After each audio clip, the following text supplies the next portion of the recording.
String Tavern Sports. It's been a while, gentlemen. Yes. Since we had the laid back, just talking about sports in general. Brought to you by Sage and Soul Decor Rental and Vargo's Cargo Moving Services, both based out of Martins Ferry, Ohio. Special thank you to our sponsors. And also, joining me today is owner and proprietor of Vargo's Cargo, Robert Vargo. Now we could just get Vargo's Cargo to move Sage and Soul every time we have an event. Yes, there we go. We'd be set. See, now we have to start our own logistics company. That's it. I'm here for it. I would much rather figure the logistics out than hand carry everything. I mean, we're actually even now looking at enclosed trailers. I'm like, yeah. So I talked to my brother Luke, and I asked him, I told him, I said, we're going to have a sports one this week. He's like, oh, excellent. It's perfectly timed with the NBA playoffs. I'm like, right, NBA playoffs. That's why I did it. That's what's going on right now. About a half hour before we started filming, I had him give me like a little guidelines of like what's going on in the NBA season. And well, I'm glad listen, as you can tell, I'm a Celtics fan. They beat the Heat. We play the Cavs. That's all I know. Oh, and the Lakers are out. The Lakers are out. Yeah. That's all I know, and that's really all I care about. So do you guys see the beginning of the end of one generation and a new one coming in? Because as of right now, with 8 teams left, there are 6 players over 30 left. It's crazy. Yeah. It's a lot of like the big name guys that you've known for the last 10, 15 years that are always in the finals, always in the playoffs, are already out or didn't even make it. Right. Lakers are out, what, first round? They got beat first round, so there's so LeBron. Sad. Was it? So sad. Oh, yeah, so sad. I hope you can pick up the sarcasm if you're not watching the video, but so sad LeBron's out. And then you had like Durant, Curry, all they're all gone. Like, it's crazy. Do you see this being like the end of LeBron or end of LeBron in the Lakers? He's getting up there. I don't know. He doesn't have many years left if he does. Listen, here's my issue, and I'm not I mean, LeBron's a great player. Yes, absolutely. Hands down. But this whole debate between he's better than Jordan it's mind-boggling. I mean, I don't know if it's just because I grew up literally watching Jordan play for North Carolina, playing for the Bulls, watching everything that he did. And everybody's like, well, he's the scoring leader. Well, so was Kareem. Nobody said Kareem was better than Jordan.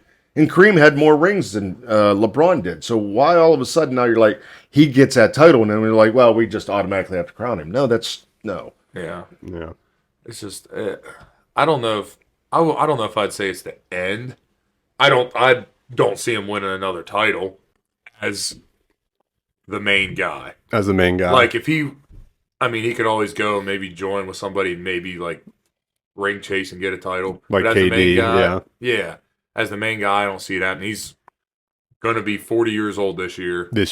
Yeah, no one at this age has played, like, put up the numbers he has. So at some point, it's going to start deteriorating. Yeah. And it could be like Kobe was putting up great numbers, and then all of a sudden he started getting injuries, and he kind of fell off. Same with, like, D-Wade and all them. Like, it's tough. Now, is his son playing in the league? He entered I think he entered the draft. Okay, this year coming one. Yeah, but I don't know if it's like he's going to test the waters, and if he doesn't make it, he goes. It's funny that you said that because I just started looking to see if he. Yeah. Which is crazy because like his son didn't have great numbers in college. Like, really? It said that he entered the transfer portal. Yeah. He like entered the portal and then declared for the draft. I don't think he signed an agent. So I think being he entered the transfer portal, he can like basically like test his waters.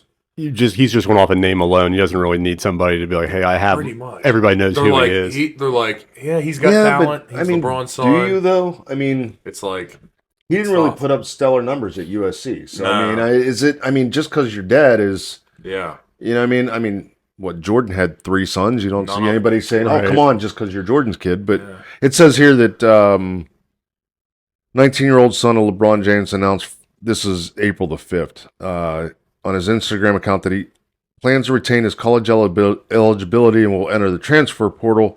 But he also plans to what is it? Oh yeah, it's just, this is after he had that cardiac arrest incident. His Instagram account, he will plan to retain his college eligibility and will enter the transfer portal. That was April 5th.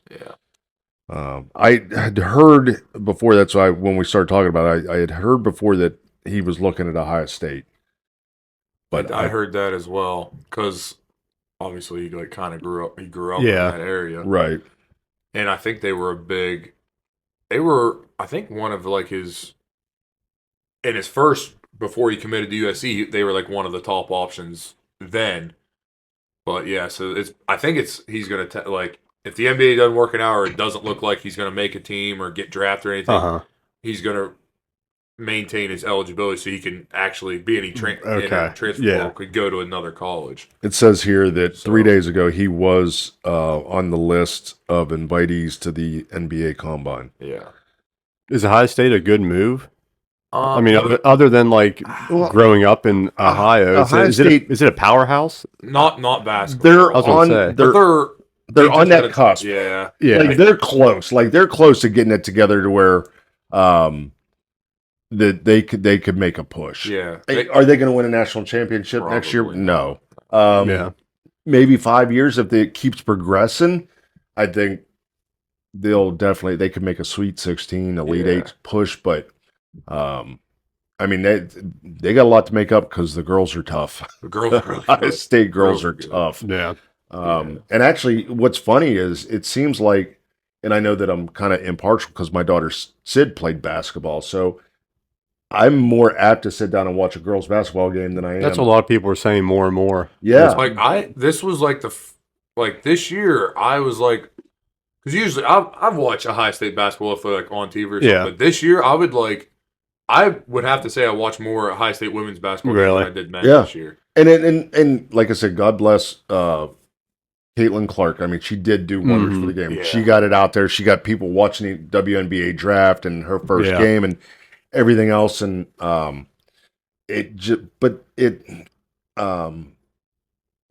me, I think it's more exciting because this goes back to my daughter Sydney playing.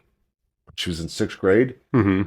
There's something about girls basketball that it's almost damn near full contact. They are physical. They are very physical. I mean, well, she broke a wrist in 2 seasons playing underneath the basket. Like she'd be fighting for a ball, and one time she got flipped and landed, and another time, she broke 2 wrists. Like no kidding, broken wrist playing under the like. Well, Sid's tall. She's 6'1", and she was underneath her, but 6'1", and she was maybe 105 pounds. Yeah, but she didn't care. Like she'd just go in there, and she just like. No fucks given. Yeah. Sorry, Mom. If there's our explicit tag. Yeah. So there goes our E tag. So, but I might just bleep that out just so we have a sports. But yeah, like I said, and that was everything from just local high school basketball to UC college, and I do admit that this is probably the first year ever that I sat down and watched WNBA games. Yeah. Because now I've been watching those girls play through their... You know more. Yeah, so it's like, And like you said, Caitlin Clark has become a household name. It's crazy. And when the last WNBA player to really get everybody talking was Brittany Griner. Yeah. And that wasn't in not this light. The competitive positive light. Well, it was crazy when Iowa played Ohio State women's. It was like $300 a ticket to get into a women's basketball game in college. And that's man. And I know the team she got drafted to in the NBA or WNBA, they had to host some of their games at not home in different arenas because they were expecting too big of crowds to be able to hold them. Yeah. Which is crazy. But the sad thing is now she gets in and she's made a name for herself, and rightfully so. She's earned that. But now you see all these pundits coming on, and they're talking about the disparity between the NBA salaries and the WNBA salaries, which, okay, yeah, if you want to look at it straight up, what you make a year and what they make a year, fine. However, the WNBA hasn't made a profit since it became the WNBA. But they're also talking about money to her that's just directly from the league. I mean, with her name everywhere now, she has access to all the sponsors. You know, if you see a post with Caitlin Clark talking about that disparity, that post probably made her more money than probably her salary for the whole year. I think she just signed like a $20-some million shoe deal or something like that. So like she's doing okay money wise. But the NBA actually pays money to the WNBA to keep them afloat, and it's just because, and it's not that it's against women. It's just they're not bringing in the revenue. Yeah, like the NBA. It's a mathematical system they're following. That's all. If you don't get people coming to your games, which I think that in the coming years that could change. Like they could start getting six figures, maybe even a couple of them could get 7. It just depends on how much revenue WNBA starts bringing in. Yeah. It's disheartening to hear that. Well, it's it's against women. No, it's not. It's a business. What they're bringing in and what they're putting out is just it is lopsided compared to the NBA. But hopefully that'll change. Like I said, I think now you have names that went through the college Final Four, and you're watching them, and then you see them go pro, and then I know. For myself, but like I said, I'm kind of partial because my daughter played, so I would lean toward. But I did watch more this year than I had before. Yeah. But if there was a girls' basketball game on, I just wouldn't flip the channel. I'd be like, "Oh, who's playing?" Okay, and then I'd watch. But and I think the one thing about women's basketball, at least at the college level, is the NIL money. A lot of them women's college basketball players, like the Paige Beckers from UConn and Clark and Reese from LSU. They're almost making more money in college than they would in the WNBA just because like sponsorships. But a lot of them girls are staying in the same place for 4 or 5 years. Like a lot of the college basketball guys are one and done in the NBA. So it's like every year in college basketball, you're like, who's on this team? Like you have no idea. And then there was that girl. She went from South Carolina to LSU, and then she transferred again to I forget where she went. Tennis? No, I forget. But same thing. But and you can't blame them. I mean, and every time they transfer, that's like a deal being made. Yeah, that's monetary deal. At this point, mostly it's for money, more than likely, or some playing time, but mostly it's money. Yeah, and that's. I mean, I think, and we could sit here on all college sports and talk about the NIL thing, and with anything else, there's pros and cons. I mean, and that's what I think. Somebody, if I remember right, I could be wrong. If somebody wants to back check me, that's fine. But I thought they said that with the NIL money, if Marvin Harrison would have stayed his senior year, he would have made more playing college than he would have a rookie contract in the NFL. Because they were Ohio State, like they were willing to put like a package together. But so that's kind of like, I mean, I get it, like to a point. Like I understand, and everybody's like, "Well, they're getting their college paid for. That should be enough."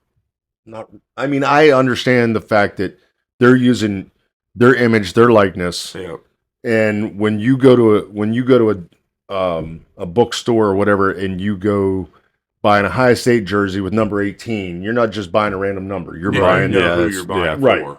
So, I understand that. I mean, they're on the field, and whoever's selling those jerseys on campus are making money from that, and so I do understand. I get that. But when you're getting into, and again, it's just my own opinion. When you're getting into, they're getting brand new cars and this and that. And then they start transferring to see who's going to give them more stuff. And don't get me wrong.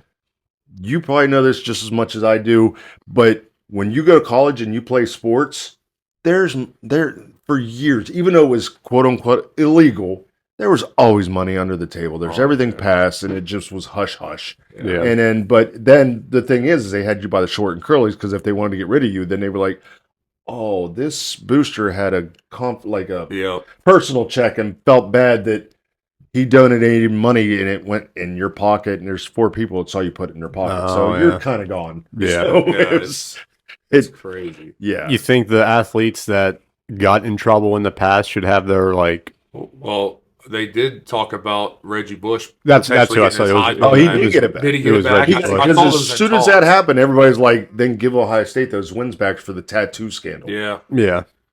So I did see. I saw they were in talks of giving it back, but they did give. Yeah, they did give it Heisman back. Yeah. Which, I mean, I get it, but it's like him getting that money didn't make him play any better on the field. Like he was already. unless you could Yeah. prove that it was money to throw a game or something like that. But yeah.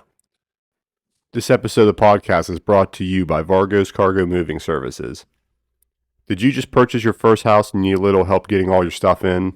Are you moving out? Are you crossing state lines? Are you moving across the country?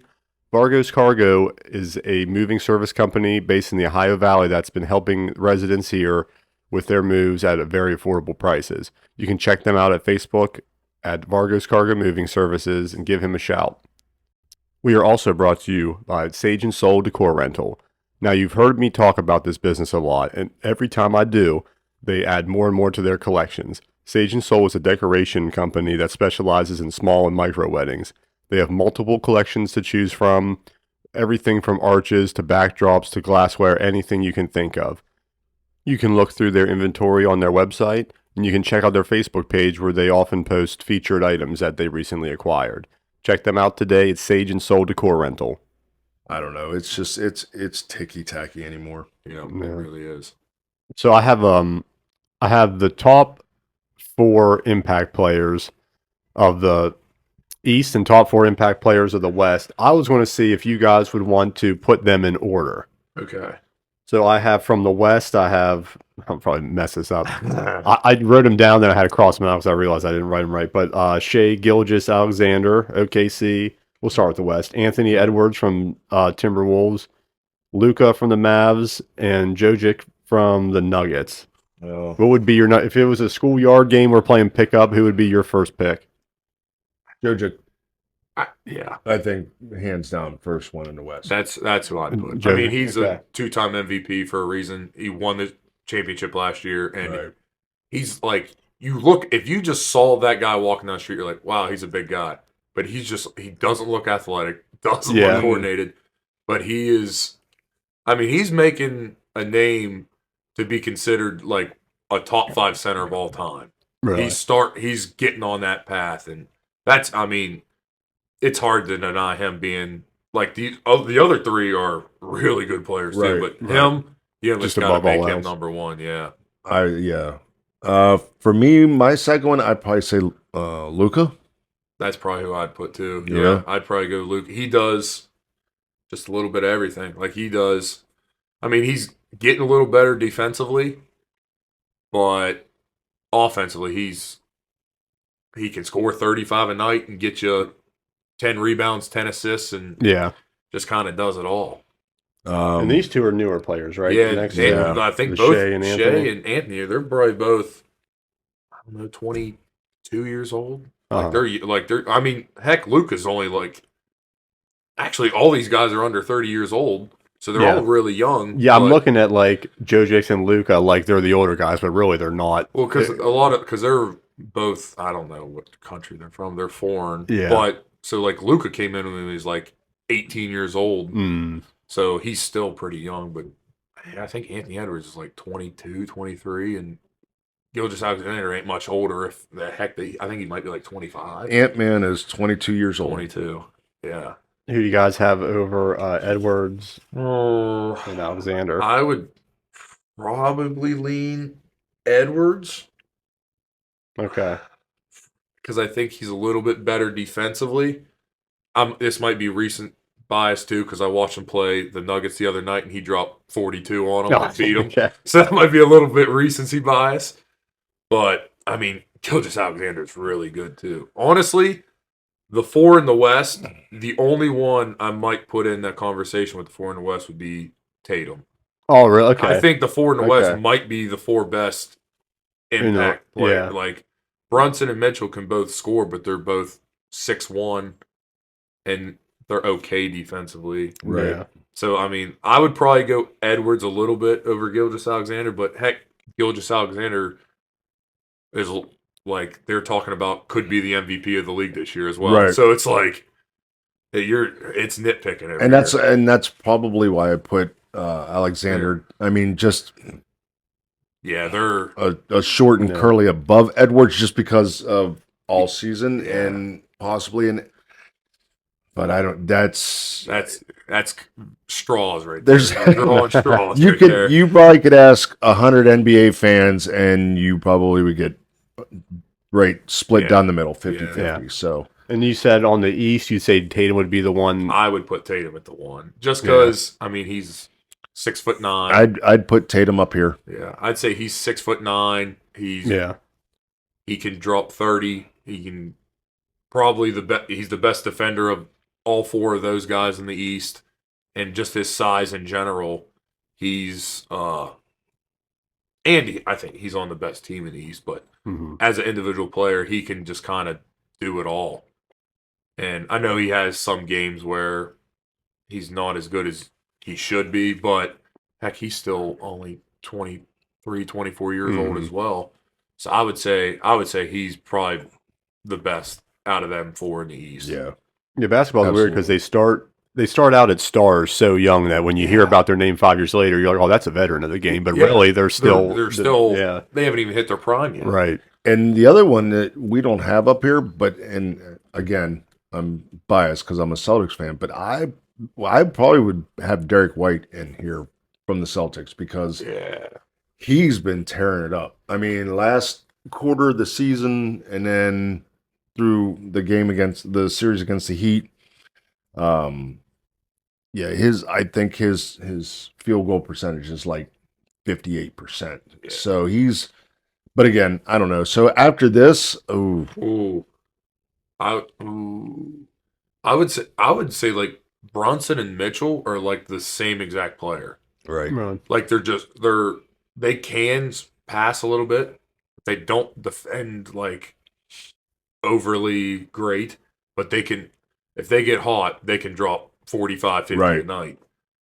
And then So we'll just put them in alphabetical order. yeah. And then I would say Halliburton's the bottom. Not saying he's bad. No, it's just he just happened to be He kind of reminds me of like almost like a Nash in a way, where he can score, but he's only going to get you like 15-ish.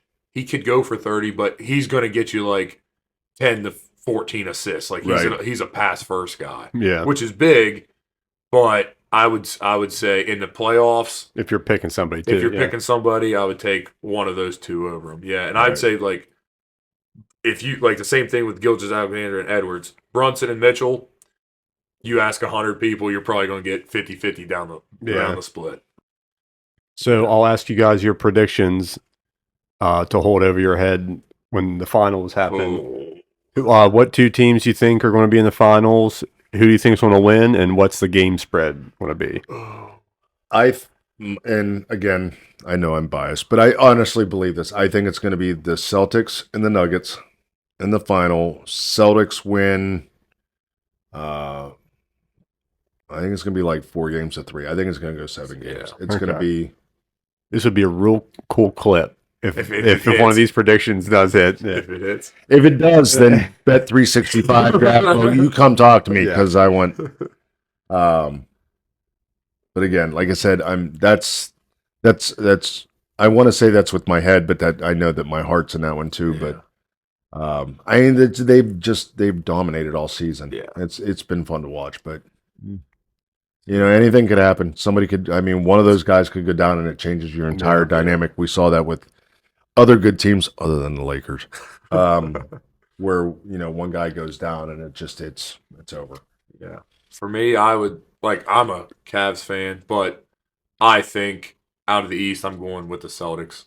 I just think they've been by far like the best, most complete team all year. I mean, heck, they won the East by like 15 games. And the teams I thought that could give them a run in the East was the Bucks and the Sixers. both of them got knocked out because Embiid and Giannis both got hurt.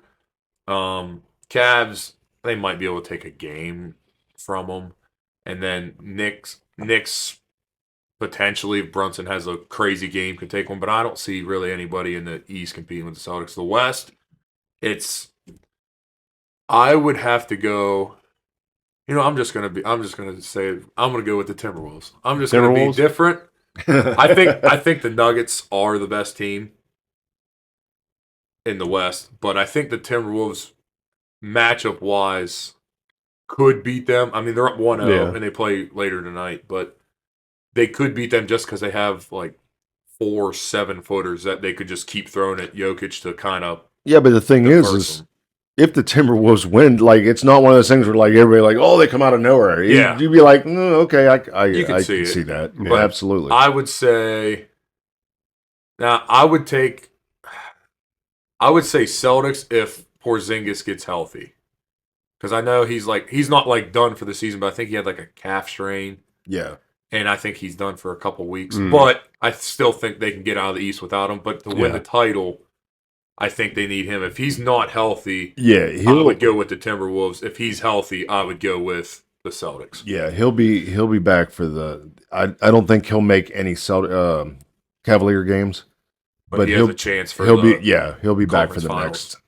If you guys were coaches of, say, like the Lakers or Warriors, and you're seeing like, man, this dynasty that we've had could be slipping, what can be done to like save it? Do you think like the younger guys are going to come to your team from like your power players now? Because I don't think that's the case. Like when LeBron first went to Lakers, you saw these young guys come around him, but now it's just like what's. If I was a coach of either one of those teams, I'd be looking at a college program that I could go to. Yeah, just a whole restructure and just.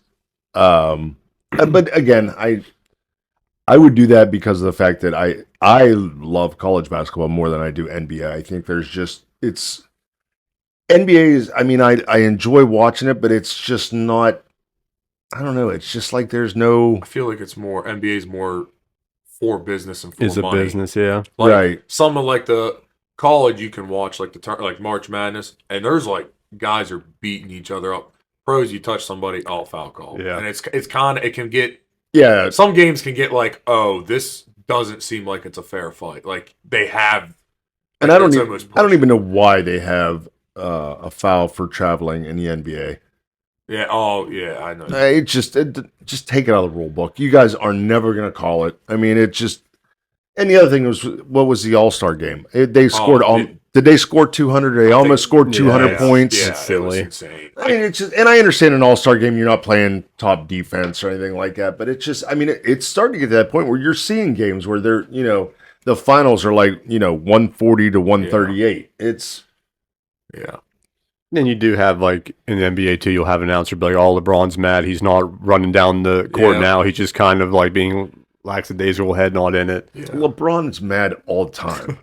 When he threw that temper tantrum the other day because they didn't review the. Oh, I saw that one. I'm like, you're a grown-ass man. Like, no. I mean, it's. And the other thing is, too, is what I have an issue with. And, again, it's easy for, old military retired guy in the Ohio Valley to sit here and say, but when you get these NBA players that my pinky toe hurts and I'm going to sit out. Yeah. Like any other professional sports, you have families that save up and you're like, hey, we're going to this game. And you get there. If it's a legit like injury, I get it. Absolutely. If you need to make sure that they're good to go deeper in the season, but it's just, it seems funny how they'll play one night, not have a good game. The next game they come back and they get a calf strain. Yeah, or a sore ankle. Yeah, and they sit out for a game, but then they come back the next game. If you're that family that's saved up and you get there and. Because it's not cheap. No. You take a family of 4, you got to think parking, concessions. Right. There's a couple $100. Maybe, depending on what game, $1,000. Mm-hmm. And it goes back to the stuff that, like, and I'm not excluding you, but I know that you didn't play a lot of sports. Oh, I play a lot of sports. I'm not involved with sports organizations. But are you hurt or are you injured? Yep. And that's what that goes back to. Because if I don't know, I guess it's just maybe it's a generational thing. I know that I'm old, but if you're hurt, you play. If you're injured, then you can't. Yep. And it just, well, I'm a little. I got, like you said, I get calf tightness. Yeah. I'm sure they pay a trainer like 6 figures. Yeah. To stretch that shit out, man. Mm-hmm. But yeah, for the Lakers and Warriors, Lakers just fired their entire coaching staff. So if I was a Lakers coach, I'd be gone. But if you're a Lakers coach, you don't have to worry about it. Yeah, I don't got to worry about it anymore. But Warriors, it's like, what do you do now? Because you had the dynasty. You won 4 or 5 years. Durant left. You won another one with after him. But now it's like Thompson doesn't look the same. Curry still looks good, but it's like you didn't make the playoffs this year, and you had your core still there. So it's like, do you make moves? Because Curry's getting older, and then for the Lakers, it's like you got LeBron who's 40, you got AD who's injury prone or whatever, and it's like they got some young guys, but like you were saying, young superstars aren't going to want to come play with you because they're proving they can lead their own team now. Right. Like Luka, Gilgeous-Alexander, Edwards, they can lead their own team, and they're still in the playoffs while the other ones are out. So it's like, why would I go team up with them if I can do it by myself, be the face? Because if you go play with LeBron, who's going to get the more media? Right. It's going to be LeBron. Where you could stay like Giannis did. He stayed in Milwaukee, took his battles, and he ended up winning one, and now he's like probably God in Milwaukee. Oh, I'm sure. Right. So it's like, I think it's more moving towards the, hey, I'm just going to stay put, or maybe team up with another young guy and try to build together. They did like Tatum and Brown with the Celtics are. Granted, they were drafted there, but they're kind of like coming together, and they made one finals, and they probably well on their way to making another one. And I could see like Curry or Clay transitioning to a team to contribute. Yes. Because I think they're more about the team aspect. Right, yeah. Where like LeBron is just about KD or LeBron is just like, well, what are you going to do for me? Yeah. I need to, I can bring you views, I can sell you jerseys, I can do this. But I think he's done that team hopping thing since he you saw he left Cleveland to go win a championship in Miami. And then it was kind of like he threw a nugget back to Cleveland when he went back there and got them. And then I don't see him going. I think, and I could be wrong. I think, like I said, I could see Curry or Clay going someplace to contribute to where some places on a cusp. Yeah. And they could get another one. They could make it. They really could make a difference, and they're concerned about a team making a championship. And I think that also goes with like play styles. The game's changing too. Like Curry and I feel like Curry and Thompson is better suited to like they could play like that backseat role because they're such good shooters. Yeah. They don't need the ball in their hands. They can just spot up, come off screens, and they can hit. Where LeBron, his best asset is pick and roll, get the ball downhill. Like him off the ball is like, yes, keep the ball out of his hands because he's not like gonna kill you. I mean, he shot pretty well from 3 this year, but he's not notoriously gonna kill you. Yeah. His best attribute is just flop and hope you get the foul call. We were talking about this before we started filming. The deceleration moves that these young guys they're hitting these older guys all the time. Like they'll look at my cheat sheet. Is it Alexander? Yeah, Gilgeous-Alexander. Anthony Edwards. Anthony Edwards is really good at it. I saw the play after Luke told me he shoots down the side of the court, and as soon as the defender comes close, it almost looks like he just instantly goes slow motion, and everybody blows by him. And everybody's doing it. They just, right when they get to that 3-point to jump shot range, it's just like, it's not an abrupt stop. They just kind of slow down everything. They change the whole timing of it. You know who's really good with that is Luka, too. Luka? He's not like overly athletic, but he has that pace. Like he has that quick step where he can get by you, but he's so like slow and methodical. He somehow gets his shot off. And then, like you said, Edwards, he's like full sprint going to the rim for a layup, and then he like does the Euro step and takes 1 step, 2 steps, and like pauses on that second step, and the defender just flies by, and he just which is athleticism wise incredible because my knee would absolutely he would be on the floor somewhere if I tried that. But yeah, it's just a whole new game. And going back to that one of the last comments you made about me playing sports, you can ask Robert. I'm an absolute dog on defense. Yeah, he's like a little gnat. It's a defensive what? Anything. Okay. It's the gas tank. Yeah, he's nonstop. It's my gas tank. Well, it's funny. Me and my brothers. I'm always like, oh Yeah, man, I want to do like the Turkey Bowl and go out there and play football. And my wife's like, no, no, you just, I mean, no, you can't. That was 30 years ago. You're done. You contributed. You can't go out there. I'm like, well, I could be a steady quarterback. She's like, no, because that's going to be 3 days of I can't lift my arm. Right, yeah. You know, you scramble one time and you're like, oh, I pulled a glute. Yeah, so that's a tough pill to swallow, man. Just knowing that so if we ever get into really get into cornhole, I'm your guy. Right. Or maybe even some like frisbee golf, but I can't. That's other than that. Did you guys see the roast of Tom Brady? I didn't see it. I saw bits and pieces, and boy, were they. Yeah. It was bad. I had to laugh, but I think it was Nikki Glazer. She come up. That was the only clip that I saw. Well, I saw a couple clips, but the one that made me laugh was she asked Brady. She was like, "You lost $30 million in Bitcoin." She goes, "How did you do that?" She goes, "Even Gronk knew me. No, that's not real money." Did you guys see the Jeff Ross's clip where he got up? No. So Jeff Ross is like kind of like the big roaster. He's usually the host. He's like notorious for that. And he goes, I see Robert Kraft in the audience. He's like, "Robert, do you want a massage?" And Brady stands up, goes right to his ear, didn't realize, I think Jeff had another mic on him. It was a hot mic, and he's like, "Don't you say anything about that again." Just real fast. Because he was like letting Brady go was your second worst decision other than answering, "Would you like to have a massage?" Yeah. And that's what Brady got up and he goes, "I told you, don't say it again." Oh, jeez. Yeah. No, I didn't see that.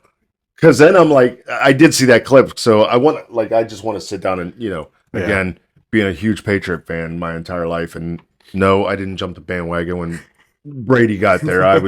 We're talking like Steve Grogan neck roll, 1986 Bears kind of. Yeah, that's how far I go back. But I want to just sit down and watch it, in its entirety. And, I will watch it. But. Yeah, I think they said it's like 2-3 hours long. Yeah. It's like a mini movie, but apparently they just go in on everybody. I'm sure that it's the amount of Giselle jokes that were I haven't seen. I saw some and they were bad. Oh, I know, like Kevin Hart did one. He was like, "Yeah, your wife gave you an ultimatum either to retire or play again." He's like, "So you chose to go back for an 8-9 season or something?" He's like, "Yeah, who cares about them kids?" or something like that. And I was like, "Oh, it was funny." Yeah, it's and then I hate the Giants. I do. I hate them. Oh, I hate music. I hate Eli Manning. I don't care. But music was a no call, no show. So Giants suck, Rockets suck, and Duke suck. Eli posted a tweet, and I got to give him credit. It was kind of funny. He was like, "Yeah, they didn't want me to go to the roast of Tom Brady because they didn't want to see me roast him again for a third time." I'm like, okay, that's clever, but I will kick you in the dick if I ever get to meet you. So no. So where else we at? We got basketball, we got baseball, we got the hockey season going. We'll go more local. Your boy put up 88-20. Yeah, my old boy, my old QB for the Miners put up 88-20. Yeah, that was. Yeah, it was nuts. 80. That was the final score. 88-20 against the Warriors. Yeah. He's what we call G12. G12. He's got or 12 gauge. He's got it. He can. I think. Yeah, I played with him for 4 years. He can. Oh, really? Yeah. We roomed together. He was my quarterback for 4 years. He can sling it. He's a heck of a player, man. It's crazy that being around that world of arena ball because like the coaches coach from the field. Yeah, they don't even have it's so nuts. And Coach Rez is the coach, but he's also general manager. Also, he does both. So like we're getting ready for the players to run out through the tunnel. He's behind me going, all right, Jumbotron goes up now. Play the video. And he's like, players run out in 3, 2, 1. Then he looks at me and goes, hit the sparklers. And I'll hit the sparklers. And he's like, also, he's got a lot of hats. He's coordinating everything, and then runs through the tunnel, and it's just like a mask change. Like he's Coach Reds now. Yeah, it's nuts. That'd be tough to be able to do both. Right. Yeah. I mean, granted, you are dealing with professional athletes, right? So like guys have played, and like obviously they need coaching, but for the most part, they should know what they're doing. And they've been playing around those leagues, and they understand that, the rules and all that type of stuff. I would probably venture to say that, he's doing that just to get it off the ground. Probably by next year, he's going to be like, somebody else can do this. Yeah, I'd hope. It's just, in my mind, that's just too much. Yeah, right. Especially when you have to flip the switch and beat this team. It's crazy. Have they had like any close games? Because I've heard they've been like smacking teams. Oh, I think the first home game that I was there, it was like a difference of like 30 points. I don't know what the away games were, but yeah, it's. That was kind of like the same when the Rough Riders were there. They kind of were blowing everybody out, and I mean, there's a lot of, and what I like to see, there's a lot of like local or like not local, but like there's guys from like Grant's from Columbus. Yeah, played in Newark. We played at ODU. I saw there was a couple kids from like Waynesburg West on the team, West Lib on the team. So I mean, that shows you there's talent around. Yeah, he. I think like from what he told us is like he knows like nationally where his guys are at that he wants to call. Yeah. But he said if you want to get that hometown hero, that community around you, you have to look out and do tryouts. Where he said, I wouldn't see these guys if I didn't have local tryouts because I'm not looking for them. Yeah. But you said that they rescheduled a game. So so next week's game, which I'm going to put this episode on Friday. Okay. So. Yeah, this weekend's game, if you're watching this, it's going to be on Sunday instead of Saturday. The other team couldn't make it in on Saturday, which is wild. But wild, yeah. I don't know if I've ever heard that one before, but sorry guys, our mom can't take us to the game. We got to go on Sunday. Games have been packed inside. My mom and sister went to the game last week. Did they? Yeah. Yeah. My drummer for Gage's band, Jason Birch, they call it the Mine Line. It's a drum line for the miners. And like every home game so far, before they come into the stands, that they're out in the lines, like playing for people. So like 15 minutes before like kickoff, Doug's in my ear going, there's not going to be anybody here. It's empty. And then every single time, it's 5 minutes before it. They've been pretty packed. Would you say they're probably like as packed as like Nailers games are? I mean, I haven't been to a Nailers game in a while to make that call, but probably not right now because it's postseason and they have a lot of hype. But we went to a couple Nailers game and there was a lot of empty seats. Yeah. The only ones I've been to have been Frosty Fridays for good reason. But they're a good time. But I mean, it's nice to have something else other to do in the Valley as well. Yeah, right. Like, not many places can be like, hey, we have a two professional sports teams in 5 minutes down the road. Yeah. Mm-hmm. So, what was I just going to ask? I just completely forgot.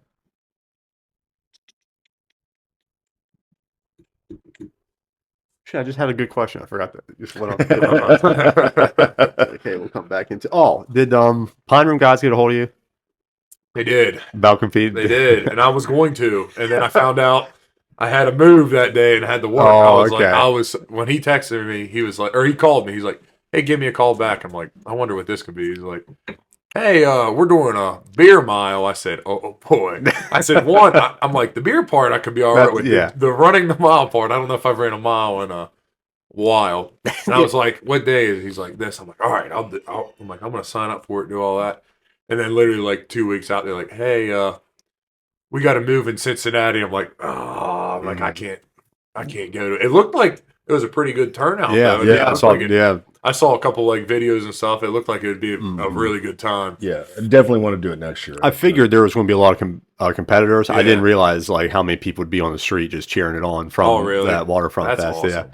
Yeah. When I was telling them that you have your beer Olympics, we'll get a hold of him, and I was thinking in my head, I'm like, he'll definitely drink faster than anybody. There's a mile. Hey, can I drink and have someone run for me? I'll do that. It's the only time that it's acceptable to run a 45-minute mile. But that's what we need to do is this year for the Beer Olympics, we need to broadcast live. No, do we need to do that? There might be a lot of our man on the street. Yeah, there might be a lot of editing and leaving out, but what ruined a lot of people this past year was that case race as game number one. Yeah, I've been doing it for a while. That probably wasn't my best idea. Was to start off with, hey, what's the case race? So this year it wasn't like a full case race, but so it was teams of. I think it was teams. I had teams of 5 this year. Yeah, and each person had to finish 2 beers, so it was like a 10-pack basically. Yeah. And once you finish your 2, you could help out your partners. And I'm like, that just destroyed everybody because everybody's stomach was just bloated, like they were chugging fat. I'm like somebody finished there was a team that finished in 40 seconds, and I'm like, granted everybody's drinking at the same time, but 2 beers in 40 seconds is like. And then one of my partners was drinking Yingling, and I'm drinking Busch Light, and I finished my Busch Light, and they're like, "Hey, can you help?" And I take a sip of the Yingling, and I'm like, "That is not a good switch." I'm like, why? I'm going from water to maple syrup. Yeah, I'm like, why are you drinking Yingling? They're like, well, that's what I brought. I'm like, you could have asked. I would have gave you a Busch Light to help you out. Right. Oh, yeah, it's that just, and then you had the thunderstorm come through, and people's sliding down the slide, and a tornado freaking comes monsoon. It's always a good time. Should 10 String Tavern sponsoring a team?